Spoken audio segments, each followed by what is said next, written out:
la trivella al Vinitaly non fa danni perché stappa un vino, stappa l'occasione di festa e di grande degustazione. Ma forse quella trivella il presidente la userebbe con piacere sulla testa di Oliviero Toscani ed estirpare così l'ennesimo pregiudizio che il fotografo esprime nei confronti dei veneti, quelli definiti ubriaconi giusto un anno fa e che ora al massimo potrebbero tenersi fieracavalli perché è folklore. Ma per rendere internazionale il Prosecco, il Vinitaly, secondo Toscani, va fatto a Milano.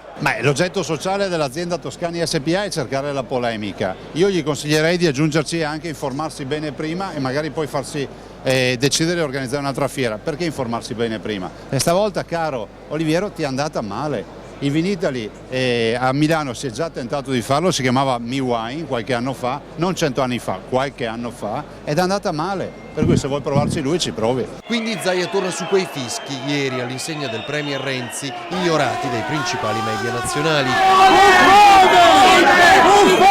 Che è finita la luna di miele mi sembra chiaro, no? Qualcuno dice fischi organizzati da partiti politici, a me non sembra che un piazzale intero fosse gestito da partiti politici, per quel che mi riguarda mi spiace, però è altrettanto vero che da amministratore non posso che rilevare che è finita la luna di miele. E poi il passaggio sull'autonomia del Veneto. Per la prima volta nella storia i veneti potranno andare a votare nei seggi ufficiali per un referendum che è ufficiale, che sarà ufficiale, ed esprimere un primo sì all'autonomia.